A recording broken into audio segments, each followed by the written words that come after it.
He was a humanitarian. He was a liberator. He was important with education, and he was a non-apologetic leader who's left a great legacy behind. What are your views on this? What great legacy has Mugabe left? Mugabe is a remorseless tyrant. He destroyed the country. Why is Rutendo here? Why am I here? We are here because our country has nothing to offer us. Land was stolen. So what happened in 1994 was that black people were simply reconciled with their poverty and white people with their privilege. And white people on the whole seized land in a very brutal way. People often compare the situation to Zimbabwe, and I think that's completely incorrect. The land issue in Zimbabwe failed largely because of deep sanctions that rendered that economy impotent. The issue is the moment that Zimbabwe was put under sanctions, the country went into war. It was a situation of war. And when you even look at the Americans themselves calling for a national emergency against Zimbabwe, that national emergency was actually a declaration of war, and a lot of people don't understand. The difference is that it employed two different weapons. It employed, number one, economic weapons, which are the sanctions that are there, but the American president has got the discretion to put his military into Zimbabwe, utilizing the International Emergency Economic Powers Act that went with that national emergency. So that means that Zimbabwe was declared, or war was declared on Zimbabwe by the Americans. If you have such faith in your country, in Zimbabwe, I would say, and I would think, you would get up and you would take your family and you would go and fix up the future of Zimbabwe. If you're saying there's land, if you're saying there's minerals, if you're saying there is so much wealth and opportunities for you there, you're living a contradiction. No, I'm not living a contradiction. You certainly are. By sitting here, you're living a contradiction. Because people are suffering in Zimbabwe. So why are people not languishing Why here? are people not going to the Netherlands? Why are Germans not going back to Germany? Is it because their countries are bad? Is it because they're running away from problems in the UK or in the States? Why aren't Europeans going? What are you doing here? I live here. This is my home. I'm not running away from it. But why are you living here instead of Europe? Why did your great-grandparents come here instead of Europe? That's but you also forgot that I was asked to come here. Somebody thought my skills were important here. I've been asked to go to other countries, but I believe in this country. But why don't you believe in Europe? No, I believe in South Africa. Why don't you believe in Europe? I believe in my country.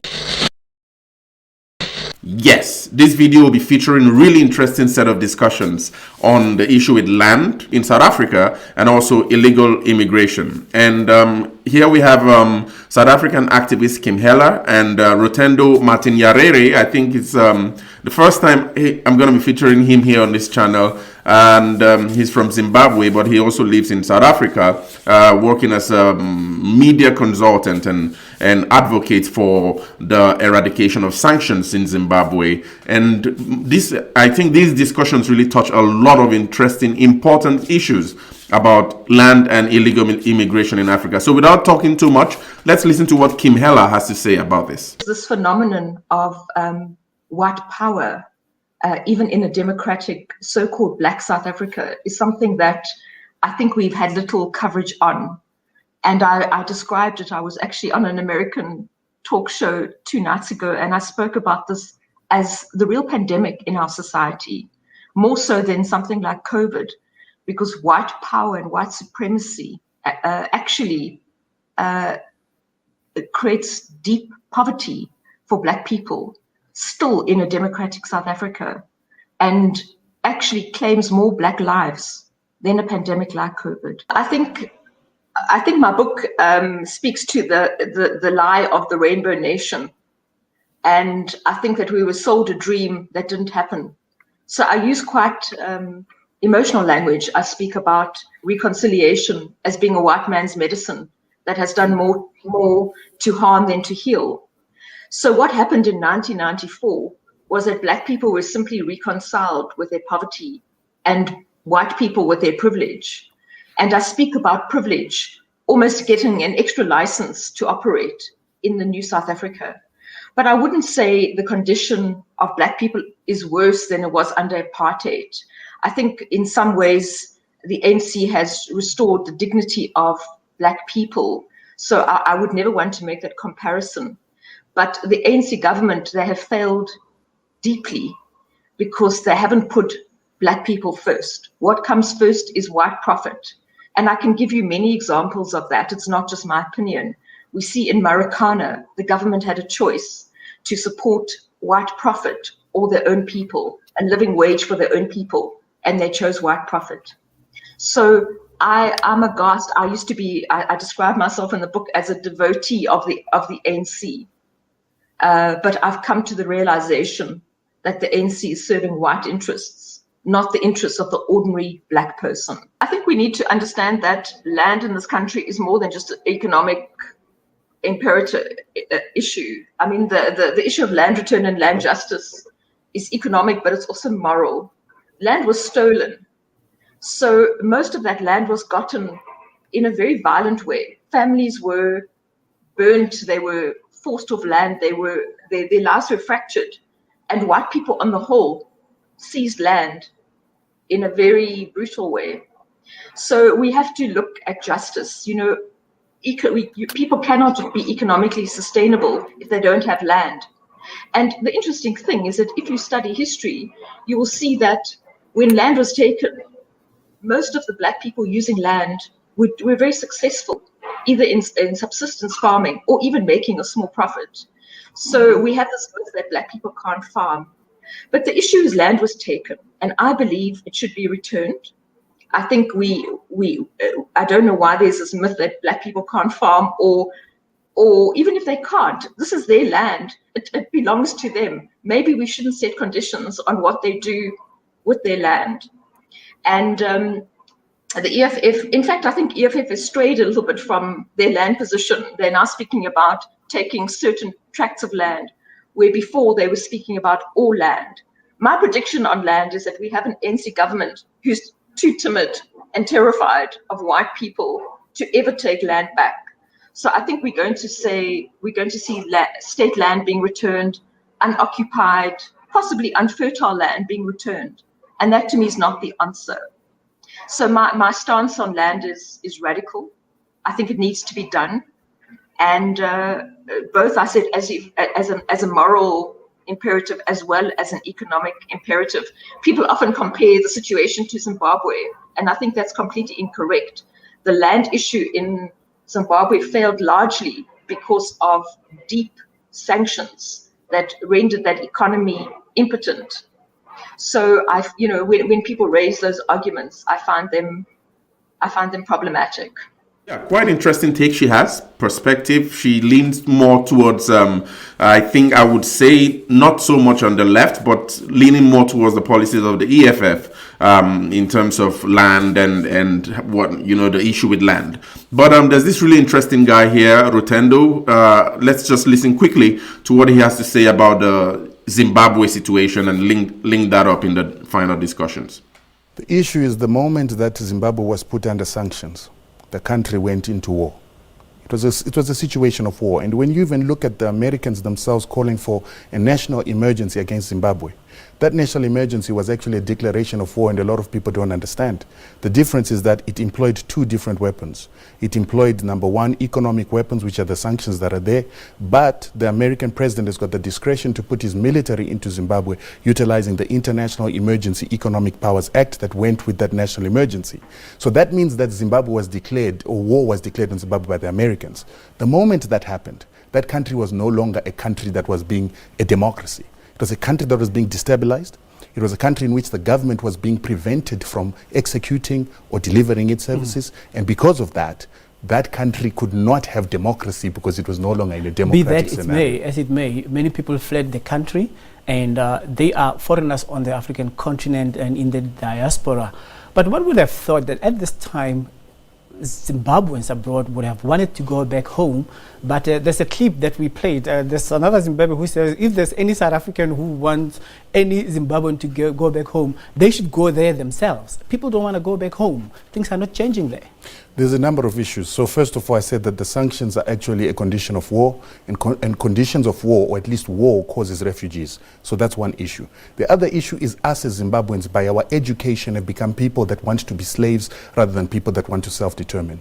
We've got land, gold, resources in the country, but the Zimbabwean would rather take a CV and give it to a white man to give him a job rather than for him to be able to work the land himself and dig the resources himself to build the country for himself. If you have such faith in your country, in Zimbabwe, I would say and I would think you would get up and you would take your family and you would go and fix up the future of Zimbabwe, if you're saying there's land, if you're saying there's minerals, if you're saying there is so much wealth and opportunities for you there, you're living a contradiction. No, I'm not living a contradiction. You certainly are. By sitting here, you're living a contradiction. Because people are suffering in Zimbabwe. So why are people not languishing here? Why are people not going to the Netherlands? Why are Germans not going back to Germany? Is it because their countries are bad? Is it because they're running away from problems in the UK or in the States? Why aren't Europeans going? What are you doing here? I live here. This is my home. I'm not running away from it. But why are you living here instead of Europe? Why did your great-grandparents come here instead of Europe? We're not talking about grandparents. We're talking about me. No, we're talking about you. You've made it sound like a Zimbabwean needs to go back to Zimbabwe to show that Zimbabwe is working. So why are Europeans not going back to Europe? Why are Asians not going back to Asia? Why are they staying in South Africa? The context of the conversation is that you're saying that Zimbabwe is a beautiful country with great opportunities and people have run away from there to become waiters. The context is you are living here in South Africa when you could be going back and making that country work. That's the context. You also forgot that I was asked to come here. Somebody thought my skills were important here. I've been asked to go to other countries, but I believe in this country. But why don't you believe in Europe? No, I believe in South Africa. Why don't you believe in Europe? I believe in my country. Why don't you believe in Europe? This is not about me and you. This is about Zimbabwe. But your question has to apply to you as well. I've been hearing the views of our guest here in studio with us, talking to Zimbabwe, with our Zimbabwean president, Rutendo Martinyarere, who is saying he was a humanitarian, he was a liberator, he was important with education, and he was a non-apologetic leader who's left a great legacy behind. What are your views on this? What great legacy has Mugabe left? Mugabe is a remorseless tyrant. He destroyed a country. Why is Rutendo here? Why am I here? We are here because our country has nothing to offer us. Why are millions of Zimbabweans here? I just heard him say, why are Europeans in wherever they are? I missed what he said. We are here because, not out of choice, but because of circumstances. We have to make a living. We can make a living in our own country. Let's not romanticize bad leadership. Mugabe is an eloquent example of how not to run a country, a textbook example of how not to do things. He destroyed a country. And I find it a huge shame that there are people who see a hero in Mugabe, a liberator, who use all these phrases that my brother is using to describe a man who, in simple terms, was a very bad leader. Destroyed a country that in 1980 held so much promise. Mbeki says Mugabe's dream was to see other oppressed African countries free, which is, of course, why he supported the ANC in its liberation struggle. Is that a fair comment? Well, it's a fair comment that Mugabe spoke for Africa's liberation, but that's not the issue. The issue is Mugabe's record in leading his own people. He destroyed the country. Zimbabwe is now completely a hopeless state to live in. I've been in Zimbabwe. The life there is so difficult. So difficult. Why? Because of Mugabe's bad policies, because of Mugabe's bad governance.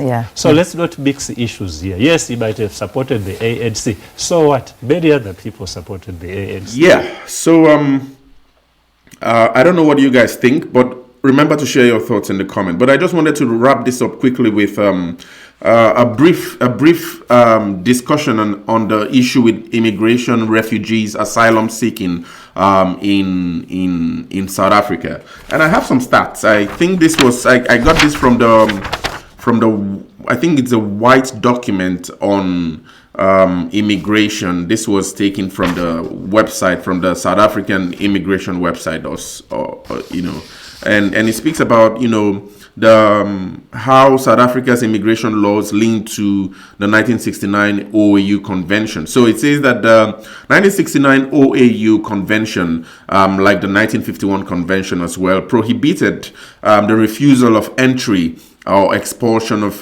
extradition of asylum seekers and refugees.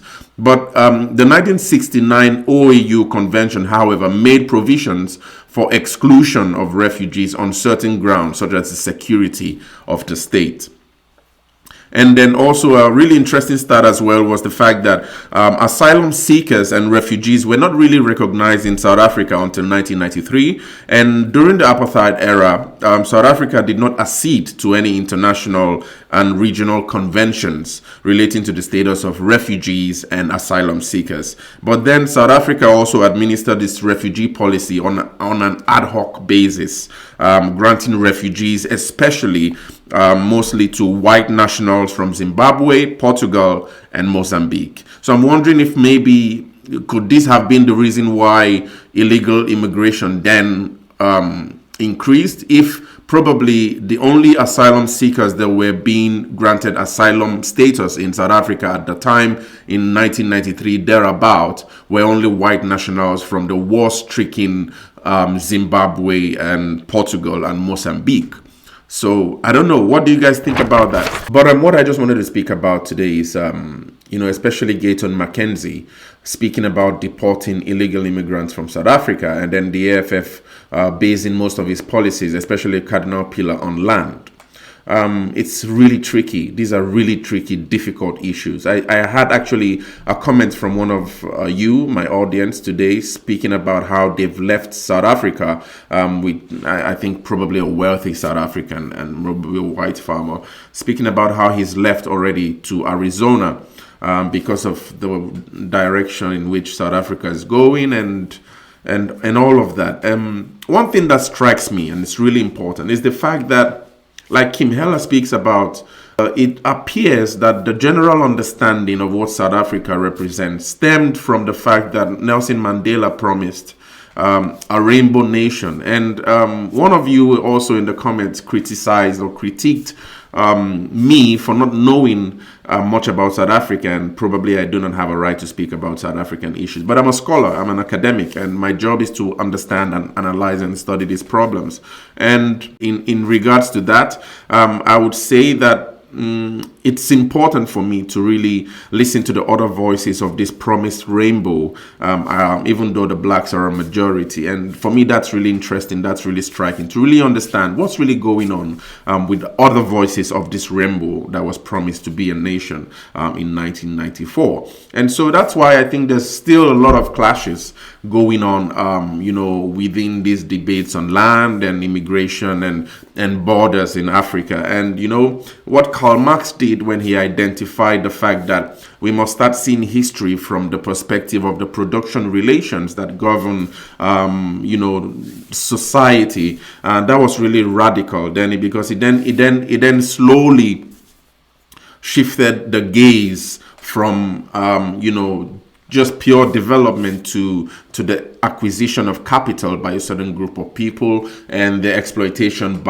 of that group by the other. So the aristocrats, or probably what you call the elite, and then the proletariat. And so it's really playing clearly, and it has played clearly in South African history. So what seems to be erupting right now is still going back to the past, going back to history, what Joseph Stalin speaks about, the contradiction of capitalism, where as much as capitalism strives on improving development and extracting super profit from colonized space, in the process of extraction, then the native intelligentsia, a certain native intelligentsia arises, as a result of this improved development, improved education, improved life and well-being, to start questioning the reasons why they are or positioned in the place where they are in this whole pursuit to development. And then I think that's where the ANC then comes in.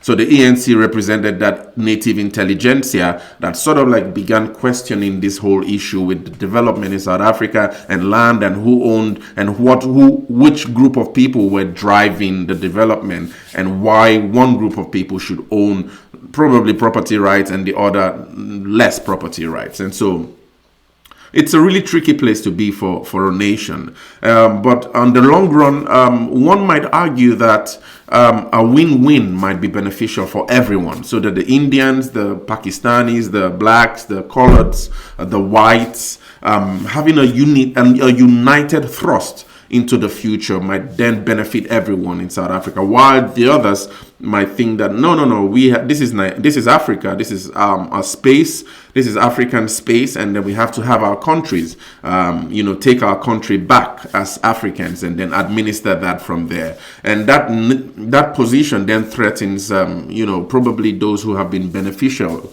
or benefited from the long history of colonial development at the time, and which includes, and for me this is really this is where I feel emotional for those victims of this, those who have been born into this privilege but who really had no understanding of where this had come from, but they sort of like have to become the victims of this rolling back of history. And so that's the character of history. History could be violent, history could be interesting also at times, but it takes a certain form of leadership that then looks more towards the future to strive for unity and put all hands on deck in building a prosperous nation regardless of that history. And probably that's where some kudos goes from me, from my perspective, to Nelson Mandela, who was able to allow that and sort of like strive for unity rather than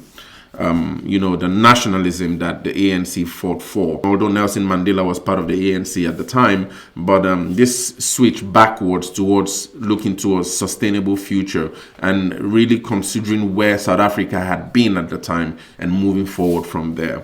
But I don't know, what do you guys think about this? For me, this is really interesting. I'm not South African, but I feel I get so passionate about South African history and what really going on in that space, because it's a space that sort of like encapsulates a huge core of my being as a human being the fact that I was born and raised in Nigeria, West Africa, understanding West Africa, especially also Nigeria and in Ghana. I understand West African politics really well, and also having been living in the Nordics, in this region where I am, so namely Finland and Sweden, for over 15 years now, I see a certain different understanding from strictly the blacks or the whites or the coloreds, because I'm able to understand the perspective of things from the whites and also the perspective of things from the blacks.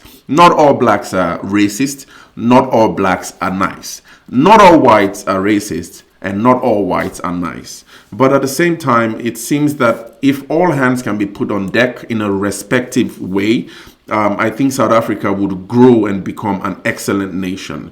But that would entail a lot of forgiveness, a lot of forgetting of the past, a lot of letting go of some privilege and all of that. So I really do not know how this can be ratified. But we'll keep studying, we'll keep speaking, we'll keep understanding, and I am a firm believer in a pursuit of root causes. And until we grapple the roots of these problems, we will keep on floating in the air with our feet firmly planted in thin air.